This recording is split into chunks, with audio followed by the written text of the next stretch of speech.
The twin suns of Karellion Prime drifted low across a vast alien horizon, their golden light spilling over crimson plains that shimmered like molten glass. The air was heavy with the scent of metallic flowers and ionized dust, whispering through the valleys like a memory of something ancient. Into this strange beauty walked Ethan Cole, a human far from home, his boots caked with red soil, his heart heavier than the toolkit slung over his shoulder. Once he had been a proud engineer of the Terran fleet, a man of purpose and precision, but war had stripped him bare. The interstellar conflict between the Terran Alliance and the Karellion Confederacy had ended 6 months earlier, leaving planets scarred and soldiers forgotten. Ethan was one of the stranded, an unwanted remnant of humanity's defeat, left behind on a world that no longer needed him. He had wandered for days with no food, no money, and no hope until he came across a small classified post flickering on a public console in a dusty spaceport. Seeking skilled mechanic to repair agricultural systems. Shelter and meals provided. Remote homestead. Contact Lyra Venn. The message was simple, almost cold, yet something about it drew him in. Maybe it was the word shelter, or maybe it was just desperation. Now, after 2 days' journey through endless fields of glowing energy crops, he found himself standing before her home. The house stood on a hill surrounded by silver-leafed trees, part machine and part nature, with luminous vines crawling across its stone walls, pulsing softly like veins of light. Hovering drones drifted above the roof, glowing with a quiet hum. As he approached the gate, a small figure caught his eye. A child, clearly not human, chasing a floating orb that left trails of light behind it. She laughed, a sound pure and musical like the chime of glass. Ethan hesitated, unsure if he should interrupt, but before he could speak, the front door opened and a tall, graceful woman stepped out. Lyra Venn was unlike any being he had ever seen. Her skin was pale silver, her eyes deep amethyst pools that shimmered with faint inner light. Her hair, dark as space itself, moved slightly with the wind, almost alive. She regarded him quietly, her posture poised but not unfriendly. Ethan removed his cap, cleared his throat, and said, "Ma'am, I saw your posting. I'm an engineer, Terran Fleet, 3rd Division. I can fix turbines, fusion pumps, whatever you need. I just need work." There was a pause as Lyra studied him with those unreadable eyes. "You're human," she said finally, her tone neither accusing nor surprised. "Yes, ma'am," Ethan replied, his voice rough from exhaustion. "War left me here. Just looking for an honest job." Lyra looked past him, toward the horizon where the suns dipped low. "The war took much from both our kinds," she said softly.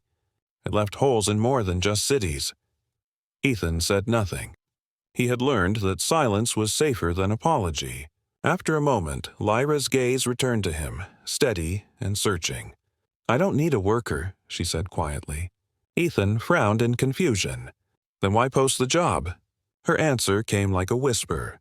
"Because I need a father." For a moment he thought he had misheard. "A father?" She nodded toward the little girl who was now watching them curiously from the yard. "My daughter Auri. Her father died in the war. She needs someone to show her kindness and strength, someone who understands loss and can still choose love." Ethan stared at her, stunned. "You want me to be her father?" "I want someone who can stay," Lyra said. "Someone who won't look at her and see a symbol of war, but a reason to live." He wanted to laugh at the absurdity of it, but when he met the child's gaze, those bright silver eyes full of curiosity and innocence, he couldn't. She smiled and waved at him with small glowing fingers, and something inside him, something long dead, stirred. "Why me?" he asked softly. Lyra's answer was simple. "Because you came here with hope. That's rarer than skill." And so, with nowhere else to go and a heart quietly breaking open, Ethan stayed. Days turned into weeks. The work was simple but satisfying.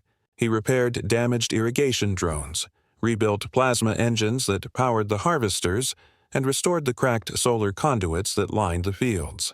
Auri followed him everywhere, laughing when he pretended to drop a wrench or making up songs about the human who fixed the stars. At night, they ate together at a small round table under the glow of hovering lamps. The food was strange, bioluminescent fruits and steaming roots, but Ethan grew to like it. Sometimes he told Auri stories of Earth, of blue oceans and cities that reached the clouds.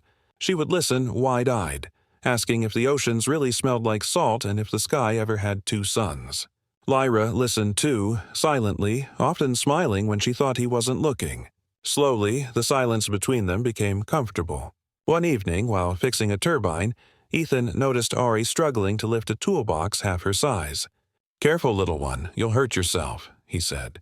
She grinned up at him, her cheeks glowing faintly. "But Daddy, I'm strong." The word froze him. Daddy. He turned toward Lyra in shock, but she didn't correct the child. She just watched, her eyes soft. Ethan felt something warm spread through his chest, a fragile happiness he hadn't felt since before the war. From that day, Auri called him nothing else, and somehow it felt right. Months passed, and for the first time since Earth, Ethan felt at peace. But peace never lasts long on frontier worlds. It began with a distant tremor, a low hum in the night. Then the sirens blared. The colony was under attack. Pirate raiders from the outer systems had come to plunder the farms, stealing tech and enslaving survivors. When the alarm echoed across the valley, Ethan was already running. He found Lyra at the control console, her calm face flickering with alarm. "The shield generator's down," she said. "If they breach the perimeter—" "I'll handle it," Ethan cut her off, grabbing his toolkit and sprinting toward the generator tower. Energy fire streaked across the sky as ships descended, engines roaring like thunder. He reached the tower and began rerouting circuits with trembling hands. Sparks flew, smoke burned his lungs, but he worked faster than he ever had in his life. A blast shook the ground. The raiders were landing. Lyra appeared beside him with a plasma rifle, her hair whipping in the wind. "You can't fight them," she shouted. "I've fought worse," Ethan growled. The first raiders crested the hill, armored brutes with metallic skin and glowing weapons. Their leader, a scarred mercenary, sneered when he saw Ethan. "A human protecting Karellions? Touching. Step aside, flesh thing." Ethan raised the rifle. "You'll have to kill me first," the mercenary grinned. "Gladly." What followed was chaos. Blaster fire lighting the fields, explosions shaking the soil. Ethan fought with the fury of a man who had nothing left to lose and everything left to protect. Lyra moved beside him like lightning, her shots precise and deadly. At one point, a raider charged toward the house, and Ethan saw Auri's terrified face in the window. He dove forward, tackling the brute and driving his plasma blade through the creature's armor. Pain seared his arm, but he didn't stop. When the smoke cleared, the raiders were retreating, their ships limping into the sky. The air smelled of ozone and burnt metal. Ethan collapsed to his knees, bleeding and shaking. Lyra rushed to him, her hands trembling as she pressed against his wounds. "You're hurt," she whispered. He forced a smile. "I'm fine. Is Auri safe?" "She's inside," Lyra said, her voice breaking. Auri burst through the doorway and ran to him, tears streaking down her glowing cheeks. "You saved us, Daddy." Ethan pulled her close, his voice rough. "No, sweetheart. We saved each other." That night, as the colony honored him for bravery, Ethan sat quietly on the porch, watching the stars rise over the horizon. Lyra joined him, her arm brushing his. "You fought like one of us," she said softly. "I guess war's the only thing I'm good at," he replied. "No," she said, turning to face him. "You're good at living. You brought light back to this place." He looked at her then, really looked, and saw not an alien, but someone who had rebuilt her world from ashes just as he was trying to rebuild his. "You once said you needed a father," he murmured. "You found one," she answered gently. "And maybe more than that." Time passed, and the wounds of the war slowly faded into memory. The homestead thrived. Ethan designed hybrid machines that fused human engineering with Karellion biotechnology, creating a new era of farming that made the colony prosper. Auri grew strong and curious, learning both her mother's wisdom and her father's inventiveness. She loved flying the small hovercraft Ethan built for her, laughing as she zipped across the fields. "One day," she told him, I'll fly to Earth and see your oceans." He smiled, ruffling her silver hair. "Then bring me a seashell when you do." Years later, when Auri became the youngest pilot in Karellion space history, she was asked by reporters what inspired her. She said proudly, "My father wasn't born on this world, but he taught me that compassion is what makes someone truly human." Back on the farm, Ethan watched her ship disappear into the sky, a trail of light cutting across the sunset. Lyra stood beside him, her hand finding his. "She found her stars," she whispered.